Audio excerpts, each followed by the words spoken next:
Welcome to the daily update where I'll go over the action in the market for Thursday, July 25th, and then we'll see how things look for Friday, July 26th. Had another down day. Looked like we were getting a nice little bounce, especially when it was coming off of the 50-day moving average for the S&P, and it ended up being kind of a dead cat bounce, at least for right now, where we gave up the early gains, ended up closing lower, and now we're below the 50-day moving average. So we are negative in the short term because we're below the 20-period moving average. We're now negative in the intermediate term because we've closed below the 50-period moving average, but we're still positive in the long term, and that is critical right here. We have to look at the bigger picture. The long-term trend is still positive and quite positive. So when we get to these extreme readings, especially in the short term, where our list is becoming kind of long, we want to pay more attention to that. Now, when we're in an uptrend and we're going up and we're hitting extreme positive readings, we can often ride those for quite a while.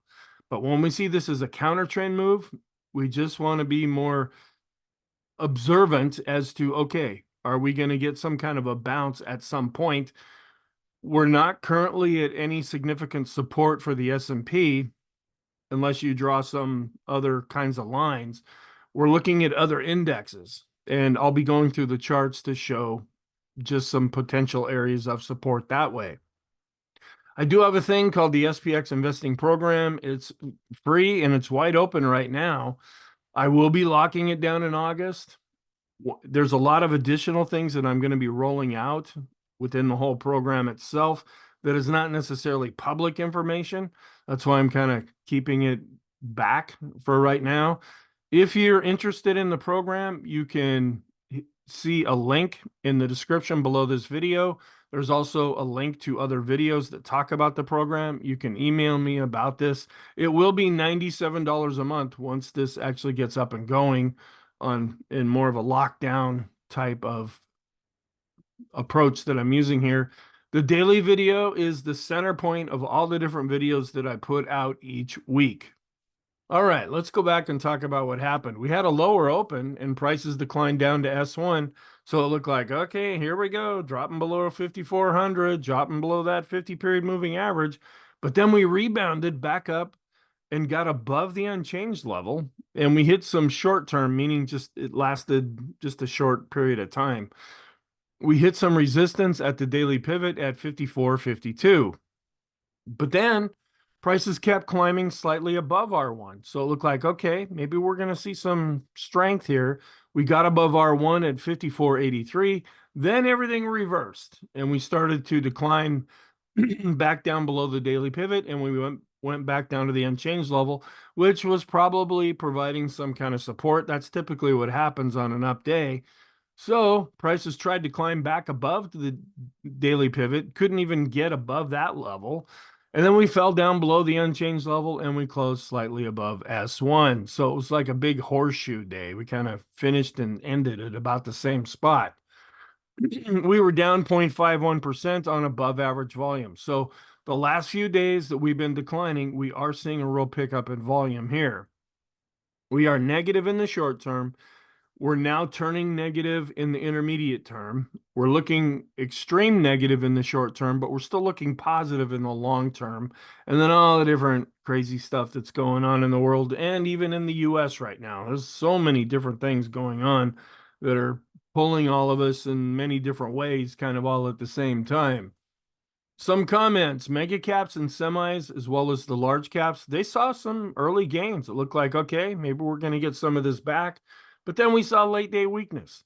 However, at the same time, we're still seeing that rotation into the broader market as well as into small caps as they continue to outperform. There was an attempt to buy the dip, and I'm not a big fan of that. Just buying it as it potentially is bouncing off a moving average. Or what is a dip? Well, I'm feeling like maybe it's gone down. It looks like it could be going up. That's gambling at that point. And so I need a lot of evidence personally. That's why I look at so many charts. That's why my videos are longer. I feel you need to take all the information that you can and put it together, because nobody really defines what buy the dip is.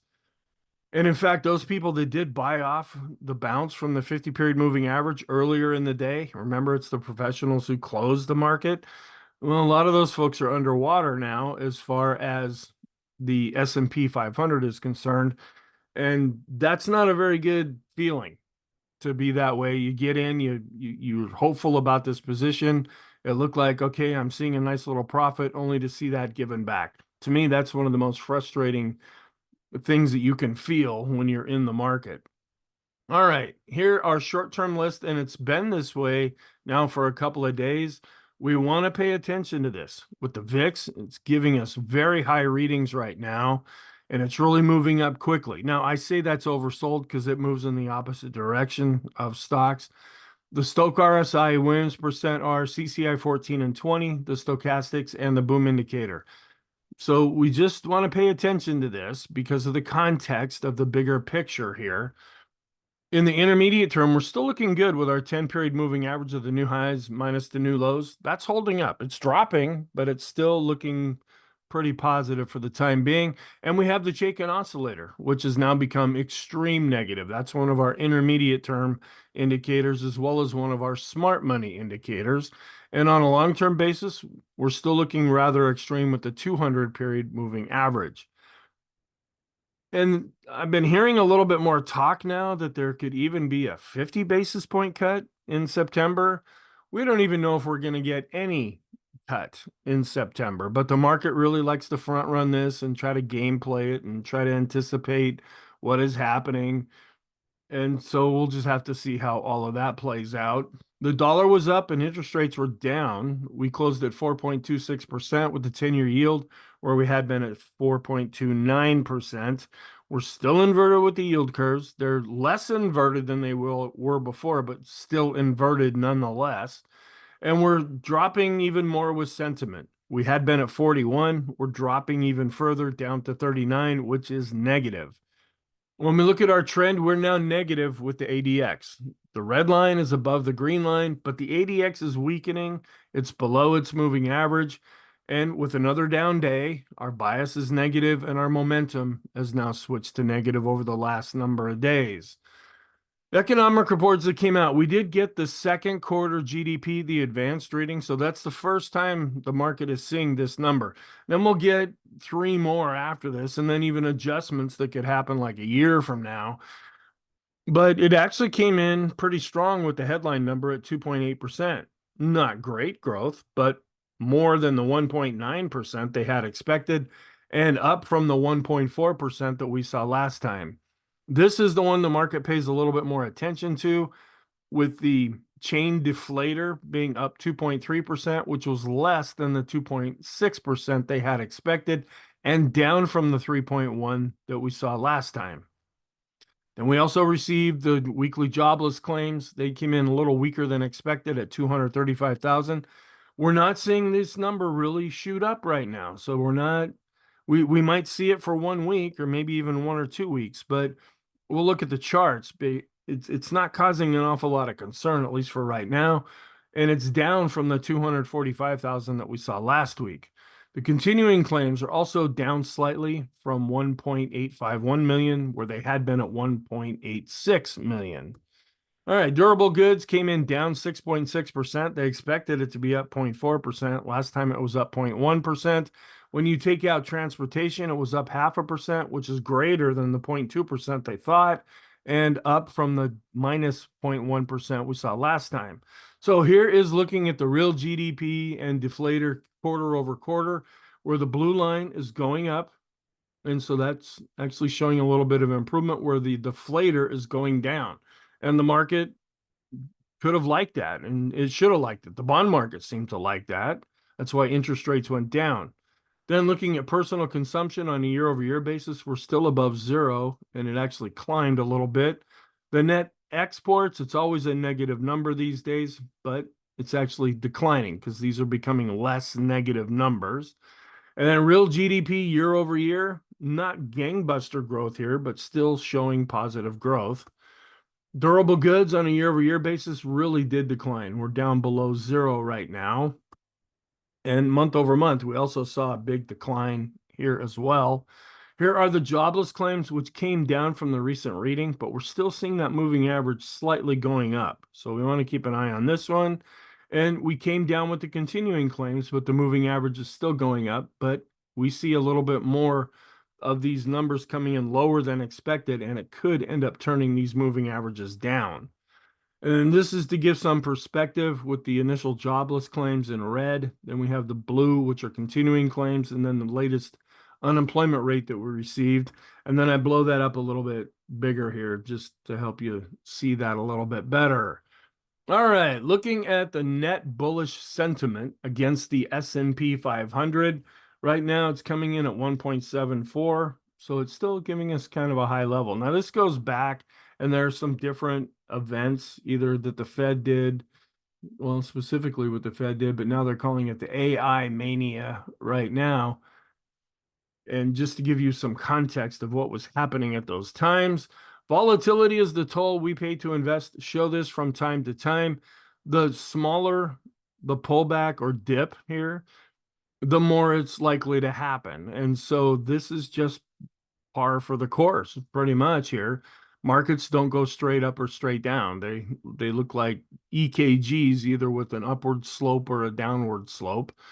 And then looking at all the money that's in money markets, this is a weekly chart. A lot of money is still going into money markets. It doesn't necessarily mean a resting place for going into stocks. It's just that money markets are giving a better yield than most of the banks, pretty much all the banks right now. So folks are putting their money into money markets. Expected earnings growth, this also is more positive for the market. However you look at this, where we have this dashed line going here, this is the next 12 months, what they're figuring the earnings will be, and that's going up. And then the purple line here, this is the Deutsche Bank. Maybe this is the consensus. It's hard to see the different colors here. It is Yahoo, for heaven's sake, you know. So, but the takeaway from this is both of these lines are going up, which is helping the orange line, which is the S&P. Even though we're going through a rough patch right now, it has been going up. All right, we're still seeing this rotation here. It's not really showing up at this point here with the mega caps and tech. That's the blue line. And then we're starting to see a pickup here when we take out the mega caps and tech sector. So this is part of that rotation that continues to transpire, at least for the time being. And this is interesting. This was actually a switch. If you ask people, what's the biggest problem right now? It's a geopolitical conflict. Now, there's U.S. stuff going on, and there's world stuff going on. Geopolitical, I mean, we already have a war in Russia against Ukraine. There are things going on in the Middle East. There's some potential unrest in China. Okay, what other things are people thinking about here? I mean, we can speculate on it, but folks are kind of concerned about that. And with the political instability that's going on in the US right now, is that going to stoke the fire to have these conflicts actually pick up some steam? Folks had been worried about higher inflation, but that's starting to drop off. Wondering if we're going to go into a recession. Still kind of high in that category there. The AI is in a bubble. And some folks are concerned that there's going to be a sweep in the election. And this would actually be more negative for the stock market, because when one party or the other party actually controls all the different branches of government, that's when rules and regulations can get passed. They actually like it when things are mixed up a little bit more. Systematic credit event, some kind of a financial crisis or what have you, but folks are still concerned about that as well. But what surprised me by looking at this chart was geopolitical, that folks are concerned about that right now. And then looking at the quarterly earnings per share with the projections, the takeaway here is the red line is going up and to the right, and that is positive. And then looking at the US and European quarterly earnings per share growth, just to get a little bit of a comparison here, and you might want to stop and look at this because there's all these crazy red and blue and black lines on here. But again, the takeaway I would see from this is the year-over-year growth. That's black for the S&P. The red line is going up. That's the global composite. And even the stock 60, not really strong right now, but still positive nonetheless. So a couple of Twitter charts. This is an interesting thing. You might have heard of this before. It's called the Big Mac Index. And kind of a personal goal or personal hobby, I would say, that wherever I travel in the world, I always have to go to a McDonald's. So I've been to them in Japan, the Philippines, all throughout Europe. They don't have them where I'm currently residing right now because all the McDonald's had to leave Russia and Belarus because of the sanctions.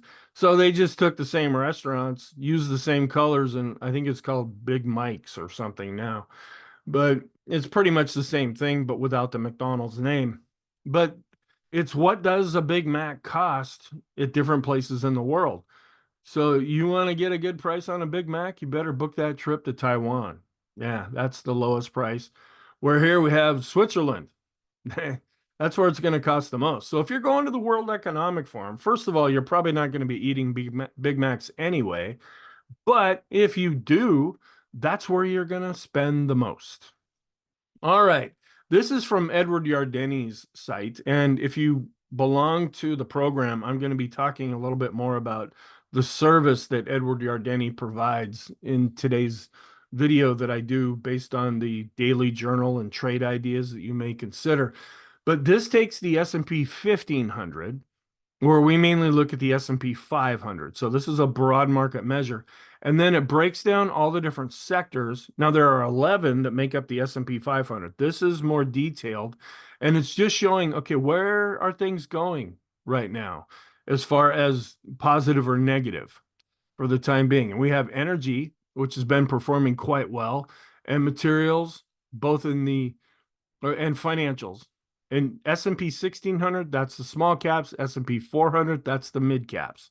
So you kind of have to work your way through this. But this just shows you where things are actually performing better right now. And then we get down to the bottom where things are actually showing negative returns as of late. The daily percentage change as of July 25th. All right. And then another one, insiders. This is not Edward Yardeni. This is something that I found on Twitter. Insiders have taken a sharply bearish turn. This is legal insider buying or selling. And it just talks about those that are corporate officers or directors. They have to report when they're buying or selling. And we're seeing an awful lot of selling right now. And that could be taken as negative. And then this is put out by Sentiment, I'm sorry, bar chart here. And this is, they posted a CNBC graph. I've actually found the CNBC website to be more useful than CNBC, the network. I used to watch it all the time. Now it's useless. And they try to get all political with it, where I just want information. And even the information that they did give, about 98% of it is just irrelevant to anything. So, but anyway, what they say here is S&P 500 performance during the presidential election years since 1960. There was only 3 times that we had a down year.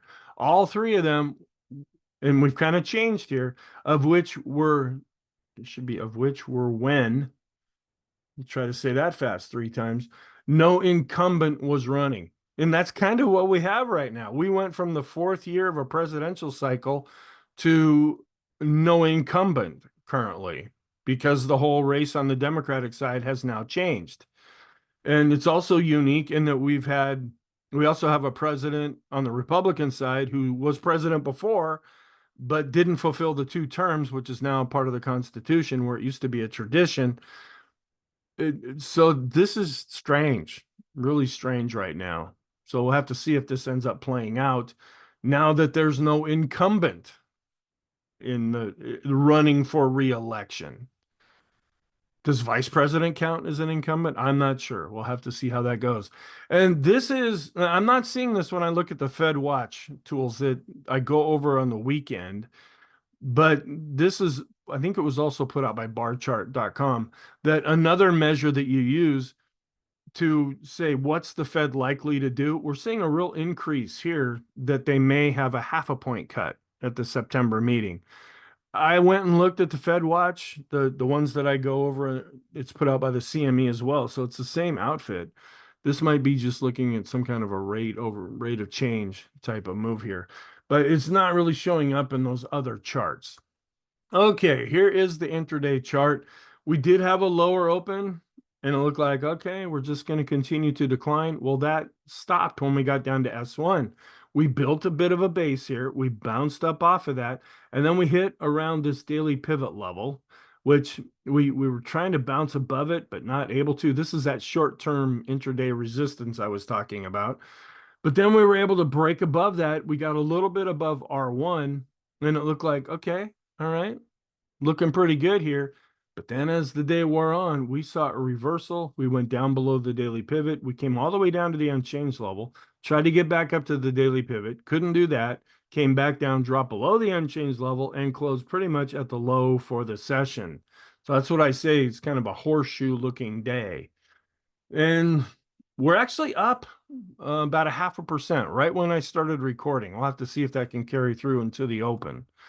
And we're seeing growth now is underperforming value on an intraday basis.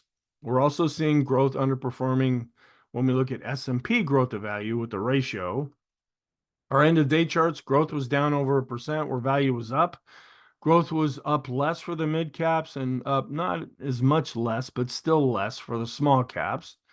And so our growth to value ratios on the end of day charts just not doing very well right now with the small caps, the mid caps, or the S&P 500. And we're going down again here with our growth to value ratio between these two ETFs. We're coming well into the rainbow. We're also declining with discretionary to staples. Large cap growth is now fallen below its 50-day moving average. So we thought maybe this was looking a little bit better. Nope, not at least right now. Are we going to go down to the 100? That's kind of the next level that I'm going to be watching, especially with the NASDAQ and NASDAQ 100 and also the S&P 500. We continue to see this ratio going down as small caps lately have been outperforming large caps. The Wilshire is just barely underneath its 50-day moving average. This is one I mentioned I was going to be watching this, and it looked like we were getting a nice little bounce up off of that. Now we've closed down a little below the 50-day moving average. Looking at our trend, we are negative with the red line on top, even though it was flat. We are declining right now with the ADX. It's trying to turn back up, but it's still below the moving average itself. So we still default to positive in the intermediate term. We also default to negative in the intermediate term. We default to negative here with the red line on top with our short-term ADX as well. And we are picking up with volume, and we've been above average as we've been declining. But that's not usually what happens in July and August. We usually see volume tapering off, which is what we were seeing before, but it's not what we're seeing now. And the NASDAQ also will often see a tapering off of volume this time of year. Sentiment, we're still going up with the Ulcer Index, showing there's an increase in fear, and we are really going up with the VIX these days, both on a closing basis and on the bar charts. So when that goes up, the VIX of the VIX also goes up, showing that there is an increase in volatility, even though we closed down slightly when we just look at the line chart. But we're still going up when we measure the momentum of the VIX. The MACD is going higher. And this is where we're looking extreme again here. We use an RSI based on 9 periods to measure momentum, and we've had a few days now where we've been above the 70 level, meaning we've gone up pretty far, pretty fast, as stocks have gone down pretty far, pretty fast. And that is pretty common seasonally on a historical basis to see what we're seeing now to actually play out as the VIX has been going up. The equity put call ratio on the daily chart continues to go up as we've been going down. The 5-day chart's going up and the 10-day chart's going up. The volatility risk premium, after really dropping off, man, it was really extreme there for a while. Then it really dropped, and now it's coming back up into the band as we're seeing continuation of some of the weakness. We were down with this fear gauge where the other fear gauge was up. So we're seeing a little bit of a contradiction here. And we're keeping with the ratio between risk on and risk off, it's still going down here as folks are getting a little more risk off these days, but we're still pretty much range bound overall and have been in 2024. We did get the latest reading from the American Association of Individual Investors. They really dropped off, being almost kind of extreme positive here. It really fell back lately, so they're not extreme, at least at this time. we're looking okay here with the advanced decline line based on price. We ticked up a little bit, but as I've been trying to point out, we're declining with a little bit more velocity when we measure this based on volume. And we saw as we were going back up, we did see more new highs than new lows, but we're starting to roll over with the 5 period and we're flattening and starting to decline with the 10 period. But we're still positive here with the advanced decline ratio, both with the 19 and the 39 period moving averages. And we're starting to get extreme with accumulation distribution. We've been dropping below the moving average. The red line's starting to turn down, and we're getting to that extreme negative reading. We're also back to looking more negative with the Chaikin money flow, and we're extreme negative with the Chaikin oscillator. So our smart money indicators are now negative. But we're holding up okay here. The cumulative NYSE advanced decline line based on price ticked up, and the regular NYSE advanced decline line also ticked up a little bit, not showing any huge strength, but not falling apart either. This other NYSE advanced decline line is also holding up fairly well. We look at the NYSE common stock with the advanced decline line based on price, not really moving all that much, but holding up and ticking up just slightly based on volume. But when we look at the S&P cumulative advanced decline line based on price, kind of coming down here, but we're seeing more of a stronger decline when we measure this based on volume. That's kind of a concern that we're watching right now.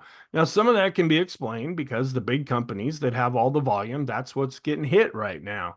So the fact that the volume is coming down where price is not, as the rest of the S&P has been holding up better. But you don't want to try to read too much logic into this. We want to also just respect what we're seeing in the charts as well. And we're starting to see, when we look at the advanced decline line, it's at the NYSE advanced decline line is now outperforming the S&P 500. When it gets above here, that's when we see the broader market actually being more strong. And the advanced decline line studies, we're going back up with the NYSE common stock. We were flat with the S&P, ticking back up with the mid caps and the small caps right now. And dropping down below the 50-day moving average, going a little bit below this pivot point. I was watching this while we were open, and it's not really paying attention to this pivot point right now. And we were above average with volume. But we are extreme negative with the Stochk RSI, the Williams percent R, the CCI 14, and the CCI 20. And looking at our 20-period double and triple exponential moving average study, we're continuing to show more weakness in the short term, and the green and the blue lines are declining and prices below both of those lines. We look at the moving averages. We ticked up with the 20-period, 50-period, and a little bit higher here with the 200. We're getting kind of far away from that 20-period moving average. So that is extreme negative right now, but we're dropping below zero when we measure the distance away from the 50-period moving average. So that's turning more negative in the intermediate term, and we're declining, but still positive with the 200-period moving average study there. And the force index, man, it's just screaming to the downside right now, looking pretty extreme there. And the stochastics, we're extreme in the short term, intermediate term, we're declining and falling below 50 in the long term. And this is the 20-period moving average study. We're below, and now the lines are starting to roll over.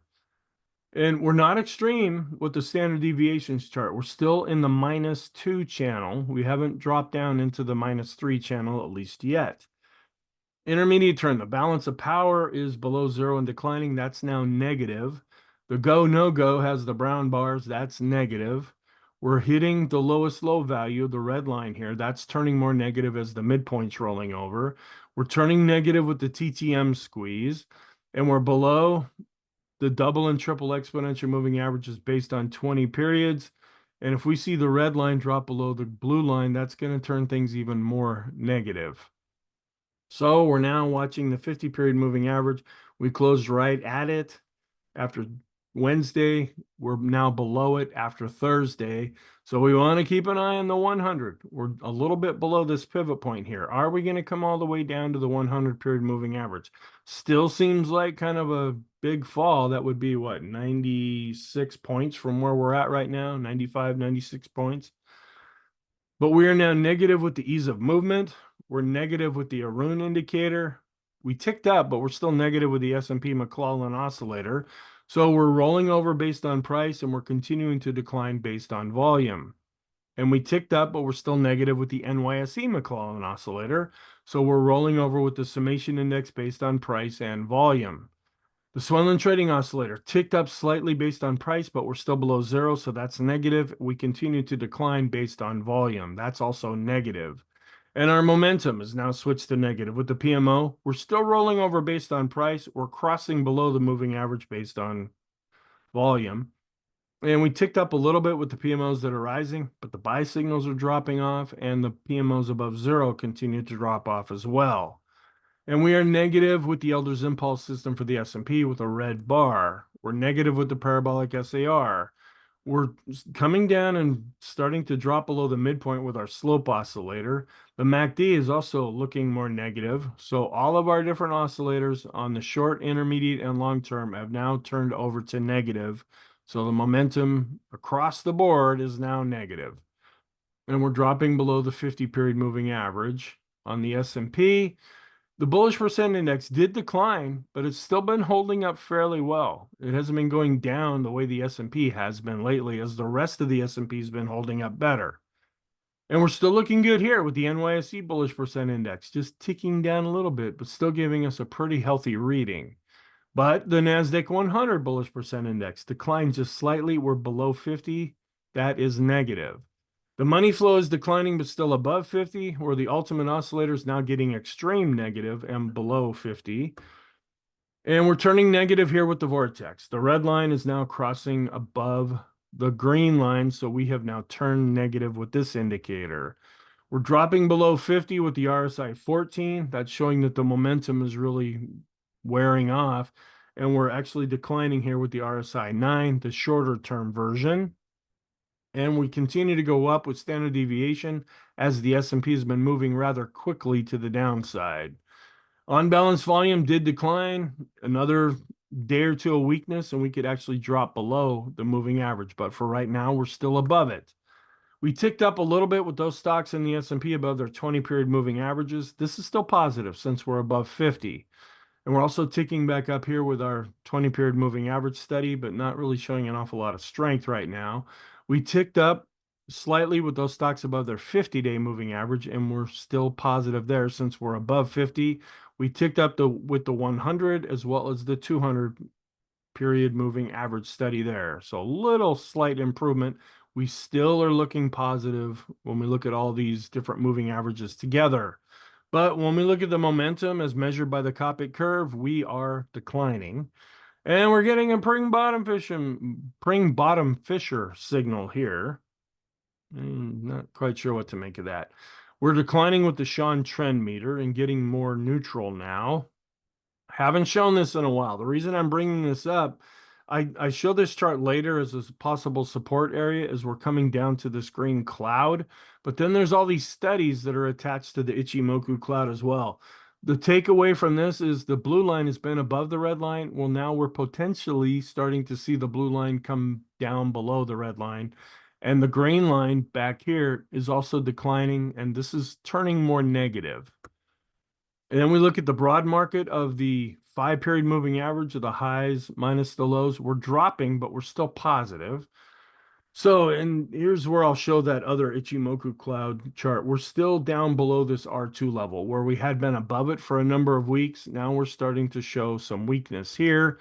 We're below the mini rainbow with the 20-period moving averages. And this line, the longer we stay below this, the more this mini rainbow is going to roll over. Here's the other Ichimoku cloud, and it looks a little closer to the cloud. That's why I showed this chart here. If we come in here into the cloud, sometimes some point in this cloud will often act as support. And have the Fibonacci retracements here, just in case we really start to tumble, but there's still quite a ways to go down to the 38.2% retracement level. And we're coming back down here to the 38.2% fib extension for the S&P. And we're looking more negative here with the Heiken Ashi with the black candles. That's negative. The Kegi chart is red and pointing down. That's negative. We're negative with the Renko chart. We're negative with the 3-line break. And we had enough of a decline to put in another 0. So we're looking more negative here with the point and figure chart as well. Long term, we're coming down with the 150 and we're below the red line, but we're still above the red line. That's why I'm saying it's extreme positive, and actually ticked back up just a little bit on Thursday. This is the 10-day average of the highs and lows for the S&P. We're coming down, but we're still above this green line. That's longer term positive. And then we're negative with the S&P and the NASDAQ 100, as those have been the two indexes that have been getting hit lately, according to the Keller market model.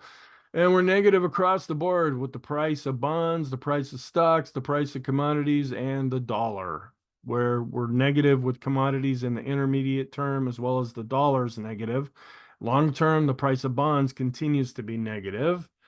No changes here, even though there should be a change with the decision point scorecard. So the person doing that must be on vacation. And we're seeing a lot of Christmas look here, a lot of blue and green to start off, then some red. So it's like, hey, what's going on? Red, green here. So just the late day weakness that we saw really kind of put some disappointment into the market because it looked like we were getting some kind of a bounce, at least to start off with, only to see that given back by the end of the day. And we saw energy, industrials, and financials up as well as materials. And we have communication and tech, which are leading the way lower right now. We're still looking okay here with the new highs minus the new lows on the NYSE. The daily score is still positive. And we're seeing the equal weight holding up better than the S&P right now. And so the ratio continues to go down. That just means the equal weight is outperforming. And the Dow ended up being up 0.2%, still above this pivot level, holding up a bit better. We're negative with the diamonds, though, when looking at the Elder's Impulse system, and we're dropping down. Are we going to come down to this pivot point with the NASDAQ? Getting a little closer to that level right now. And also, we came down to this pivot point with the NASDAQ 100 and closed a little bit up off of that. Is this going to be a support level that is looked at? We're negative with the Qs when looking at the Elder's Impulse system. The momentum for the NASDAQ 100 is negative. We're dropping below the 23.6 level even further now as we're coming back to previous prices with the QQQs. And we dropped below the 20, we dropped below the 50 with the QQQs, and there's a whole lot of open space here before we get to the 200. I don't have a 100 period plotted on here, so that could end up providing some kind of support. And we're watching these fib levels. After we set the all-time high, we dropped below this level right here, but are we going to come down to the 61.8% retracement level? We're not quite sure of that yet. That's a potential support area that we'll keep an eye on. And the small caps, even though they're chopping around, they're not really going anywhere. They've been holding up better as the broader market or the bigger stocks have been declining. And we continue to be neutral with the Elder's Impulse system with the small caps. And we're still looking good here with the Russell 2000 small caps, going back up with the RSI, chopping sideways with the bar chart, still above the 50-day moving average, rolling over, but still positive with the momentum. Wanted to show this as the small caps have been bouncing up when compared to the S&P, but we still have a long ways to go for this ratio to turn positive. The mid caps coming down and hitting this pivot point right now, but pretty much chopping sideways recently. So they've gone from being negative back up to neutral with the Elder's Impulse system for the mid caps. And coming down to the 50-day moving average here with the total US stock ETF. Is this going to provide some kind of support? Apple ended up being down almost 0.5%, where Tesla was up 1.97%, and we're just getting ready to see a golden cross here now. So that could be turning the longer term trend more positive. Nvidia was down 1.72% and below its 50-day moving average. Also dropping 2.45% was Microsoft. Meta was down 1.7%, could come down to its 200-day moving average here. Amazon was down over 0.5% below its 50-day moving average. Google was down over 3% and falling below its 50-day moving average. And Netflix was down 0.3% and has been below its 50-day moving average. The FANG index seems to be hitting overhead resistance now at its 50-day moving average. That was pretty much the high, and then that's when we started to turn and go back down. Then looking at the staples to tech ratio, this is continuing to go up. We haven't quite come up to the 200-day moving average. If this really turns and starts to go up, that's going to cause some more concern for the tech sector. The financial sector was up, it's off of its highs, but it's still above its 50-day moving average. And the bank ETF was up 2.39%. That area is holding up quite well. And we're seeing an improvement here, but still negative when we do a ratio between the financials and the S&P 500. And we also do another ratio between the regional banks and the financial sector, and this is showing an improvement as well. So for right now, the banks, whether they're big or small, continue to improve. And the dollar continues to be in an uptrend and was up in Thursday's session. And the short-term correlation between U.S. stocks and world stocks is starting to show a little bit of strength, but we're still declining with the longer-term correlation. We were down with the 10-year yield. We were up with the 10-year based on price. This is still holding up too, and this can be encouraging. The home construction ETF, the 3 to 7 year bonds, it's not breaking out right now, but where the rest of the market is really seeing some declines, at least in the large cap arena, this ratio is holding up quite well. But we're not holding up when we look at growth to value. We're declining with Qs to the S&P, discretionary to the S&P, large cap growth is underperforming large cap value. So we're seeing across the board weakness with the large caps, mid caps, and small caps. And we're still positive here with the advanced decline ratio based on price, but we're now dropping negative based on volume. The S&P to utilities ratio is now declining, where it's more positive when it's going up. And this is going up where it's more positive when it's going down. When we look at the staples to S&P 500 ratio, have we gotten a confirmation from the Hindenburg omen? No, not yet. Could happen at any time now, but it has not happened yet. And we have until August 2nd for that to actually happen. The perma bears are already declaring this as a real thing, but we're not seeing a confirmation yet, according to the rules of this indicator. We did see a spike up here with the NASDAQ, but we had all kinds of confirmations that just kept triggering as the NASDAQ just kept going up. All right, what's our outlook then for Friday? We're still dealing with earnings season, not as much as it was earlier in the week, but still going to be getting a lot of reports. We're turning more negative with the S&P because we're below that 50-day moving average now. We're going to get the PCE prices. That's the big report in Friday's session. We're going to get personal income and spending, kind of part of the same overall report. And consumer sentiment is also going to be coming out. And we want to see what crazy things are going to happen now. If you look over the last 3 weeks or so and all the weird things going, just to point out a point in time, going back to the presidential debate, look at all the crazy stuff that has happened since then. I'm a news junkie, and I don't bring politics into my analysis of the stock market because it doesn't do any good. It has no relevancy. But I'm really paying attention, and it's like, my gosh, you need to have a diary just to keep up with the crazy stuff. And look how crazy things are now compared to where they were 6 months ago, a year ago. We're looking back at the COVID lockdowns as the good old days now. So it's just strange how things are just getting crazier faster right now. All right. So here we will complete the economic calendar for the week. And then here's the big core PCE that will be coming out in Friday's session. Seasonally, we're neutral to negative with the Dow. We're neutral to positive with the NASDAQ. So really no edge there. This will be the last trading day of the week after options expiration, but we don't have any kind of an edge. Up 51, down 49% for the whole week.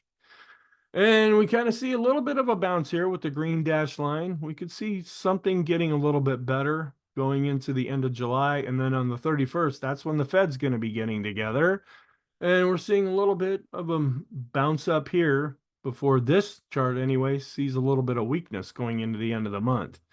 And the seasonal pattern from 1949 to 2023, we've fallen down. We've come down a little bit, but we're still well above the average of all these election years together.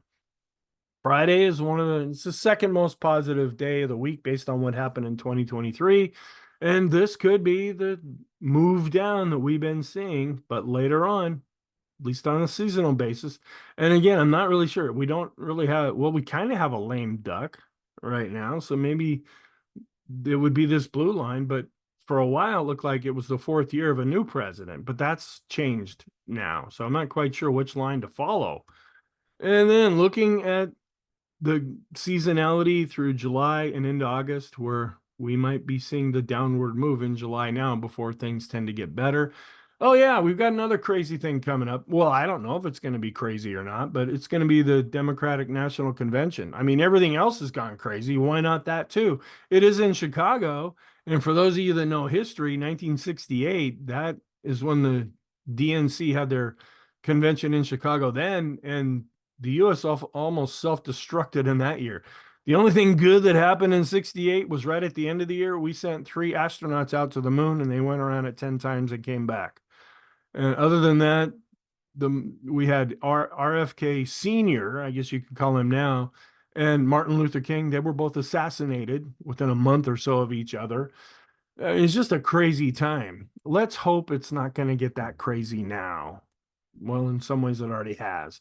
So we are looking even more choppy when we look at the election year going back to 1976.